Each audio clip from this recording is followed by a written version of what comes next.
찬송가 288장입니다. 찬송가 288장.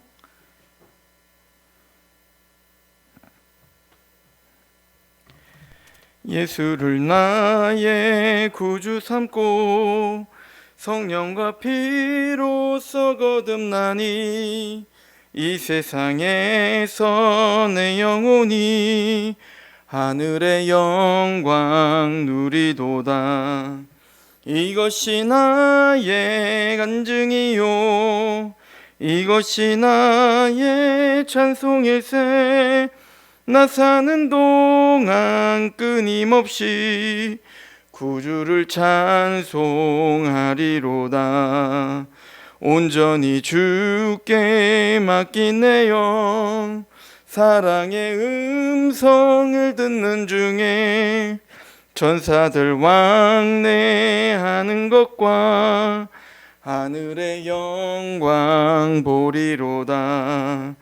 이것이 나의 간증이요 이것이 나의 찬송일세.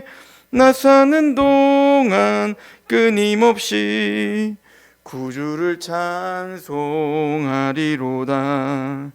주 안의 기쁨 누림으로 마음의 풍랑이 잔잔하니 이 세상보다는 간 곳 없고 구속한 주만 보이도다.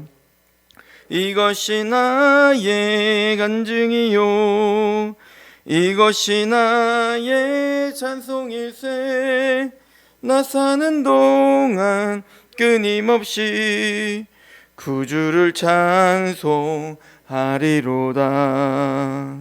아멘. 하나님 아버지, 너무나 감사합니다. 오늘도 하나님의 은혜 가운데 이 자리에 있습니다. 기도로 시작하고 하나님의 말씀으로 다스림을 받고자 갈망하는 심령으로 이곳에 있습니다. 주님, 우리의 마음을 붙잡아 주옵소서. 하나님의 은혜를 갈망하고 하나님의 뜻을 바라볼 수 있는 시간이 되게 하옵소서. 이 시간도 하나님께 위탁합니다. 예수님의 이름으로 감사하며 기도합니다. 아멘. 오늘 말씀은 잠언서 6장 12절에서 19절까지 말씀입니다. 잠언 6장 12절에서 19절까지 말씀.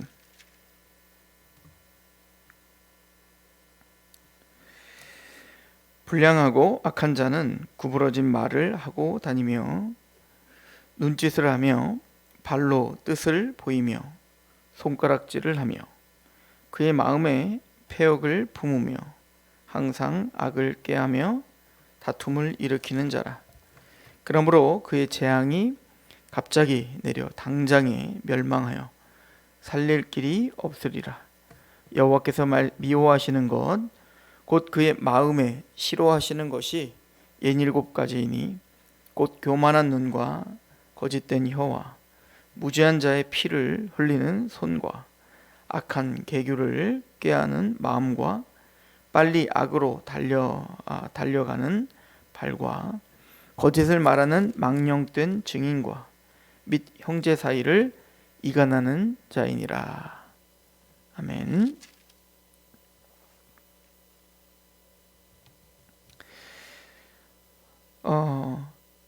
예닐곱 가지의 하나님의 미워하는 것들, 악한 것들을 이제 폭로하고 있죠. 예닐곱 가지라고 하는 이런 표현은 사실은 이제 선지서나 구약적인 또 자주 사용하는 표현인데요. 6가지 그리고 7가지, 이게 사실은 따로 되어 있는 거를 이제 우리 한국어 성경은 예닐곱 가지로 딱 하나로 이야기를 하고 있는데, 어쨌든 이것은 6가지, 7가지 딱 정해져 있는 어떤 숫자가 7가지가 있다를 말하는 게 아니라 많이 라고 하는 것을 좀 품고 있는 단어입니다. 그러니까 선지서에도 보면 내가 너희를 책망할게 7가지가 있다 이렇게 말할 때는 하나님이 대단히 큰 진노와 분노로 좀 너희들이 굉장히 악함이 많다라고 하는 것을 표현하는 표현입니다. 오늘 말씀의 12절에 불량하고 악한 자는 구부러진 말을 하고 다니며 눈짓을 하며 발로 뜻을 보이며 손가락질을 하며 그의 마음에 패역을 품으며 항상 악을 꾀하여 다툼을 일으키는 자다. 우선은 지금 이 대상은 불량하고 악한 자, 불량하고 악한 자인데 그 마음이 불량하고 악한 자에겐 어떤 열매가 나타나냐? 그것은 바로 구부러진 말을 하고 다니는 겁니다. 이 구부러진 말이라고 하는 것은 뭐 거짓말이나 중상모략, 어떤 뜬소문들, 풍문들이죠. 이런 것들을 만들어내는 것이 지금 잠언서가 또 성경이 말하고 있는 중상하는 그 구부러진 말인 거예요. 그러니까 이게 말 그대로 악한 말이죠. 바르지 못한 말들을 하고 다니는 겁니다. 그러니까 이 공동체 안에 또 우리가 신앙인으로서 살아가는 동안 우리는 대부분 무엇으로 죄를 많이 짓냐면 사실은 말로 죄를 많이 짓고 또 가정에서 상처를 받고 가정에서 관계가 깨지게 되고 또 가정이 사실은 질서와 또 하나님이 추구하시는 그 디자인대로 가지 못하는 경우가 말로 하는 거예요. 사실은 말의 폭력으로 서로를 사실은 이제 이간질하거나 또 뜬소문들을 가지고 그 사람을 비판하거나 또 그 사람을 뭔가 그 나와의 다름을 이제는 부각시켜서 다른 사람들을 내 편으로 만들기 위해서 그 사람을 흉을 보거나 이제 이런 일들이 사실은 가정과 또 우리 공동체 또 특별히 교회 또 우리 직장 그 모든 사회 전반에 악영향을 끼치게 된다라고 하는 거죠. 자, 이 사람들의 또 하나 특징, 첫 번째는 말로 그렇게 죄를 범하는 것과 두 번째는 13절에 눈짓을 하며 발로 뜻을 보이며 손가락질을 한다라고 하는데요.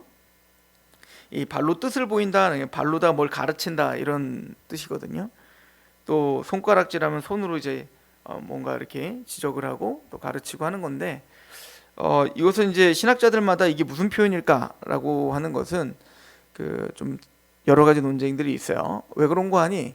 이거는 어떻게 보면 그 고대 이스라엘에서 흔히 사용됐던 어떤 전형적인 표현일 거예요. 이게 그래서 근데 아무래도 교만한 어떤 그런 제스처일 가능성이 크다라고 하는 거죠. 이거를 보면 이제 눈을 이제 눈짓을 하며라고 하는 말에서 눈을 깜빡이며 이런 뜻이거든요. 눈을 깜빡거리다라고 하는 거고, 그리고 발로 뜻을 보이는 건 발로다 뭘 가르치는 걸 말하는 거예요. 그러니까 눈을 깜빡거리는 거는 뭔가 눈짓을 통해서 상대에게 뭔가 내 어떤 심정이나 무엇을 좀 어필하려고 하는 듯한 행동인 것 같고, 발로 뭘 가르치는 것은 사실은 뭔가 정성껏 무엇인가를 가르치기보다는 발로 휙, 야 이거야 라고 하면서 이제 뭔가 좀 교만한 어떤 모습들을 보여주는 것이 아닌가라고 추측을 합니다. 그래서 이 사람들의 특징은, 불량하고 악한 자들은 첫 번째 말을 통해서 사람들을 이간시키고 또 그 사람의 어떤 흠들을 드러내서 험담을 하고 그걸 통해서 공동체를 깨려고 하고, 이런 것들이 바로 약한 자의 특징이며, 두 번째는 이런 것들이 사실은 이제 뭐 대단한 폭력으로 나오는 게 아니라 이들의 눈짓, 그리고 이들의 발짓, 이들의 손짓, 이런 것들을 통해서 사람들을 사실은 무시하고 또 그런 교만한 사람들을 업신여기는 일들이 이제 그의 모든 어떤 그 삶을 통해서 드러나는 거죠. 그의 어떤 표정과 말투와 눈빛과 또 어떤 그런 손짓과 제스처들을 통해서 사실은 이제 은연중에 드러나게 되는 거예요. 14절에 궁극적으로 그럼 그 불량하고 악한 자들이 왜 이렇게 말과 그런 모든 표정과 몸짓으로 그렇게 악함이 드러나는가? 14절에 그의 마음에 패역을 품고 항상 악을 꾀하여 다툼을 일으킨다, 이렇게 이야기를 합니다. 그 마음에 악함, 그 패역함, 그러니까 사실은 이게 좀 치우쳐져 있는 마음을 표현하는 거죠. 그러니까 왜곡된 마음에 완전히 심취되어 있는 거예요. 그러니까 우리가 근본적으로 이런 잠언서를 보고 책망을 들을 때 두 가지를 좀 염두하셔야 되는데, 첫 번째는 이건 내 얘기다라고 하는 것을 염두하셔야 되고요. 두 번째는 내 얘기다라고 하는 이유는 뭐냐면, 이미 우리는 아담이 타락한 이후에 패역하게 되었어요. 전적 부패, 전적 무능하게 되었기 때문에 기본적으로 우리는 하나님과 관계가 끊어져 있는 상태를 좀 기억하셔야 되는 겁니다. 하나님과 우리가 관계가 먼저 끊어졌을 때, 우선 지적으로 하나님 아는 지식, 또 우리를 아는 지식도 없어졌다고요. 하나님을 알지 못하니까 우리가 누군지, 우리가 얼마나 죄악 덩어리인지도 알지 못하는 존재가 됐다. 그러다 보니까 하나님 아는 지식이 없으니 우리는 하나님을 사랑하거나 또 하나님의 진리를 사랑하는 마음이 없다. 그럼 우리는 왜곡되어 우리 마음은 무엇에 치우쳐 있냐? 바로 나 자신에게 치우쳐 있다. 그래서 내 고집, 내 아집, 그리고 나의 어떤 이기적인 만족, 이것을 채우는 것이 우리 인간의 궁극적인 목적지라고요. 그러니까 우리 인간의 원래 목적, 하나님이 원래 우리를 창조하신 목적은 하나님을 영화롭게 하고 하나님을 영원 즐거워하는 거죠. 그런데 그렇게 하나님께 예배하는 것이 우리의 목적임에도 불구하고 우리는 타락이라고 하는 것, 그러니까 죄로 말미암아 사단이 우리를 장악하고 있을 때에 우리는 그 하나님을 향한 소망, 또 하나님에 대한 지식, 하나님에 대한 사랑을 전혀 알지 못하기 때문에 우리 마음은 이미 왜곡되어 있다고요. 그래서 멀리 보지 못하고 당장 나밖에 안 보이는 거예요. 그래서 내가 상처받았고 내가 힘든 거고 내가 좋아야 되고 내가 만족해야 되는 거예요. 그러니까 반대로 저 사람은 항상 나에게 피해를 주는 거고 저 사람은 항상 나쁘고 이것 때문에 내가 이 모양이 됐다라고 하는 끊임없는 자기애와 더 나아가 상대방을 향한 끊임없는 공격성이 우리 모두에게 있는 거예요. 그러니까 저에게도 있는 거예요. 이것을 치우친 마음이라고, 패역한 마음, 그러니까 공정하지 못한 마음인 거죠. 그 마음이 우리에게 있는 거예요. 이기심이 있는 거죠. 이기적임이 있는 거죠. 그러다 보니까 그 행동들, 그러니까 의지는 어떻게 된다는 거죠? 이제는 치우쳐 있는 대로 우리의 욕심, 자기의 욕심대로 행하는 거죠. 그리고 우리가 지혜롭지 못하다는 것을 인지하지를 못해요. 그러니까 아담이 선악과를 따먹을 때 선과 악을 판단하는 기준이 하나님께 있는 것인데, 선악과를 먹으면 내가 하나님처럼 지혜로워질 것처럼 보인 거죠. 그러니까 궁극적으로 우리는 하나님처럼 지혜롭다라고 착각한다고요, 우리가. 그러니까 그 얘기는 뭐냐면 하나님이 말씀을 하면 기분 나쁜 거예요, 우리는. 내가 지금 A를 하고 싶은데 또 내 감정이 A를 추구하고 싶은데 그거는 죄야, 잘못된 거야, 돌이켜, 책망해, 네 몸을 쳐 복종시켜 라고 하는 말씀들을 들으면 기분 나쁜 거죠. 그 얘기 자체가 이미 우리의 마음은 선악을 판단하는 기준이 하나님께 있는 게 아니라 자기 소견에 옳은 대로 행하고 있는 거예요. 이거는 지금 사사기 시대에 자기 소견에 옳은 대로 행하여 왕이 없는 시대라고 말하지만 그게 무슨 특별한 시대를 말하는 게 아니라 사실 우리 모두가 지금 다 사사 시대를 겪고 있는 거고, 우리는 그렇게 패역한 마음들이 있는 거예요. 그래서 그렇게 패역한 마음들이 있기 때문에 패역한 마음을 품고, 그래서 뭐라고 하냐면 항상이라고 말한다고요. 항상. 모든 때, 그죠? 모든 때에 악을 꾀하는 자들이다 이거예요. 모든 때 우리가 생각할 때 악한 것을 생각하고 악한 것을 계획하고 악한 것을 우리는 실행하려고 하는 자들이다라고 하는 거예요. 아닌데요. 나는 누구를 해하려고 한 적도 없고요. 나는 그렇게 악하지 않아요. 우리는 다 그렇게 핑계를 대지만 성경이 말하는 것은 우리는 궁극적으로 죄악된 사람들이라니까. 그걸 인정하는 게 신앙이에요. 그러니까 내가 바로 이 모습이야. 내가 그렇게 패역해. 난 그렇게 치우쳐 있어. 난 그렇게 내 말을 하면 내가 진리를 말하는 것 같고 사랑을 말하는 것 같지만 내 악에는 이기적임이 지금 튀어나오고 있는 거야를 인식하고 있는 게 신앙이라고요. 그걸 인식하고 몸부림치고, 그래서 하나님 내가 연약하니 내 입술에 파수꾼을 세워주세요라고 기도하고 하나님께 간절히 나아가는 게 신앙이라고요. 악한 자들은 마음이 패역하고, 그리고 항상 악을 꾀하고, 그것으로 인하여 나타나는 현상은 뭐죠? 다툼이 일어난다. 다툼을 보낸다. 이렇게 굉장히 강한 형태로 쓰여져 있는데, 다툼을 보내는 자들. 그게 뭔가 우리를 통해서 그 악함이 돌출하여서 결론적으로 뭐냐면 의도적으로, 그죠? 그리고 뭔가 다툼을 일으키고 있는 모습을 보여주고 있는 겁니다. 결론은 뭐냐면 이것으로 인하여 공동체가 사실은 큰 위협을 당하게 되는 거예요. 그래서 이제 로마서에도 보면 이게 지금 우리의 이야기라는 것은 뭐냐면 전 인류의 죄에 대한 이야기를, 보편적 죄에 대해서 사도 바울이 나열을 할 때 그 로마서 1장 여러분들 한번 다시 읽어보시면 아시겠지만 첫 번째는 그들이 하나님을 떠나 하나님 법을 사랑하지 않는다는 거예요. 하나님의 법을 마음에 두지 않는다는 거예요. 이게 뭐예요? 하나님과 이미 관계가 끊어졌음을 이야기하는 거거든요. 그러면서 그 마음서부터 그 악함이 일어나고 그 악함이 돌출하는 것을 통해서 이제 다툼, 시기, 또 이런 것들이 나타난다는 것을 보여주고, 그 다음에 나타나는 게 뭐냐면 바로 수군수군이다라는 거예요. 그러니까 그 이기적인 마음으로 이제 누군가를 또 어떤 상황을 내 편에서 해석을 해버리고 그것을 사람들에게 전달함으로 수군수군해서 저 사람은 나쁜 사람이야를 딱 인지시키고 싶은 거예요. 왜? 그래야 내가 좋은 사람이 되는 거예요. 그래야 내가 승리자가 돼야 되는 거예요. 내가 의인이 되어야 되기 때문에, 내가 옳음을 인정하게 하기 위해서 저 사람을 격화시켜야 돼요. 근데 항상 거기에는, 그런 말이 오고 가는 사이에는 반드시 왜곡이라는 게, 또 거기에는 반드시 덧붙임이라는 게 항상 진행이 되죠. 그런 것들을 뭐라고 하는 거냐면 바로 이미 이 12절에 말해도 구부러진 말들인 겁니다. 이게 어떤 그 중상모략, 소문, 이런 것들이 바로 이런 말을 통해서. 근데 이 모든 말이 왜 그렇게 나가냐? 우리의 심령이 이미 삐뚤어져 있기 때문에 그런 겁니다. 그죠? 그래서 우리는 이미 어제 6장 6절부터 게으른 자에 대한 어떤 책망을 들었죠. 그래서 개미에게 가서 하는 것을 보고 지혜를 얻어라고 말할 때 우리는 그것을 간단하게 세 가지 동사로 정리를 했죠. 가라, 보라, 그리고 성찰하라, 연구하라. 이 세 가지인데, 지혜라는 것은 뭐냐면 가서 보고 그것을 통해서 배울 점을 배우는 거예요. 장점들을 배우고 그것을 극대화시켜 또 그것에서 배울 것을 배우는 사람들이 지혜인 거예요. 반대로 악한 자가, 어리석은 자의 특징은 뭐예요? 가서 보고 그 비난할 거리들을 찾아 비난하며 수군수군하는 거죠. 그럼 답이 없는 거예요. 거긴 배움이 있지 않는 겁니다.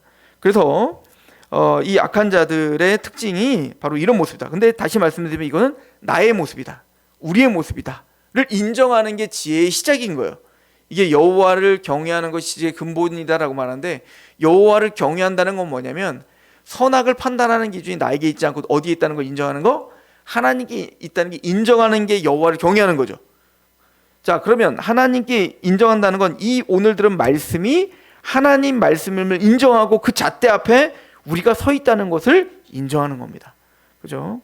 그리고는 말을 합니다. 그러므로 15절에 그의 재앙이 갑자기 내려 당장에 멸망하여 살릴 길이 없으리라. 그러므로 이런 어떤 악함에 치우쳐져 있는 그 패역함의 결론은 뭐냐?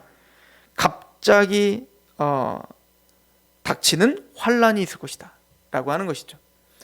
우리는 잠언서를 시작하면서 이 잠언서를 볼 때는 전도서나 욥기, 또 시편과 같은 다른 어떤 지혜서들과 함께 좀 균형을 맞춰서 봐야 된다라고 했어요. 잠언서는 어떤 일방통행을 하고 있습니다. 그러니까 사실은 인과응보예요. 그래서 우리가 하나님의 뜻 가운데 옳게 의롭게 산다면 복을 받고 부자 되고 뭐 잘 되고 편안한 길을 걷고, 뭔가 잘못되고 또 뭔가 악하고 이렇게 오만한 자리에 서면 그 결론은 패망이고 하나님이 심판하고 징계하고, 이 두 가지의 길로 딱 나누어서 좀 이상적인 어떤 결론들을 딱 내리고 있는 게 잠언서입니다. 그런데 그 반대로 우리가 이미 앞에서 말했지만 전도서는 그렇지 않죠. 전도서는 헛되고 헛되다는 거예요. 그리고 또 시편 같은 경우도 또 73편이랄지 그런 어떤 탄식시들을 보면 우리가 하나님의 뜻 가운데 그렇게 살아도 발버둥 쳤는데 악이들은 잘 되고 구원받은 의인들은 이렇게 왜 고통을 당해야 됩니까? 라고 하는 탄식들이 있죠. 또 욥기도 마찬가지예요. 욥기의 핵심이 뭡니까? 욥기의 핵심은 나는 의롭다는 거예요. 하나님 말씀대로 그렇게 잘 지냈는데 왜 나에게 이런 고통이 왔습니까?에 대한 인생에 대한 고찰. 그러니까 일방통행, 그러니까 쉽게 말할 수 있는 게 아니야를 우리에게 보여주는 게 다른 지혜서들이란 말이에요.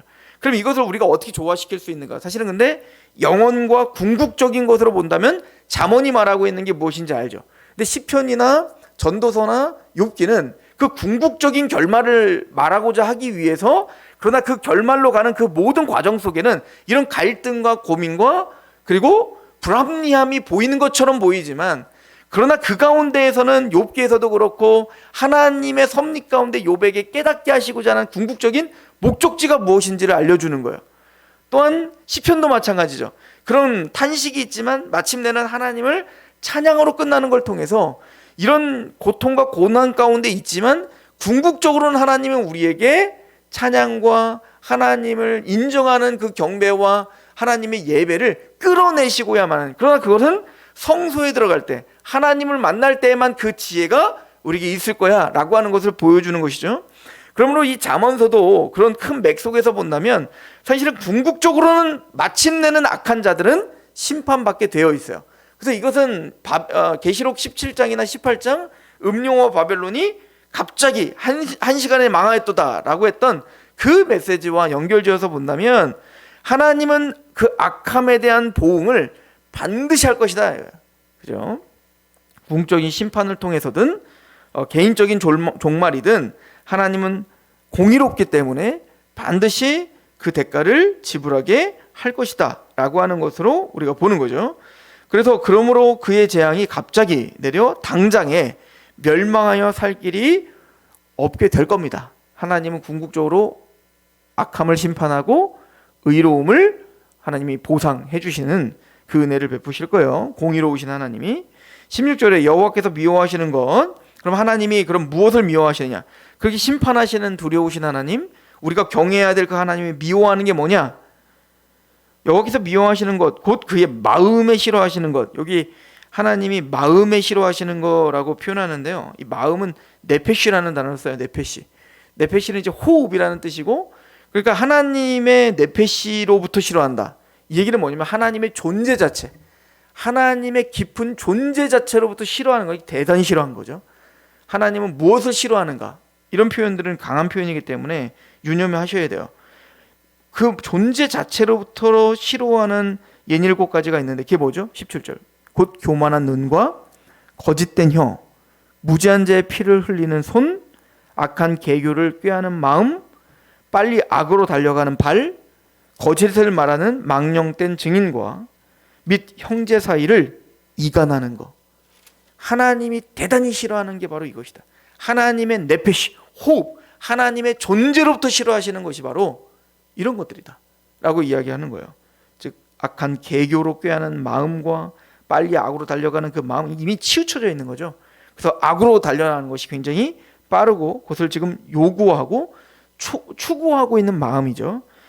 거짓을 말하는 망령된 증인, 또 결론적으로는 형제들을 서로 다툼을 일으키는, 여기서 말하는 이간한다는 건 아까도 말했지만 다툼이 일어나게 하는, 다툼을 보내는 거예요. 그래서 다툼을 서로 일으키고 분란을 일으키고, 이 분란을 일으키려면 뭘로 다 할까요? 당연히 말로 하는 거예요.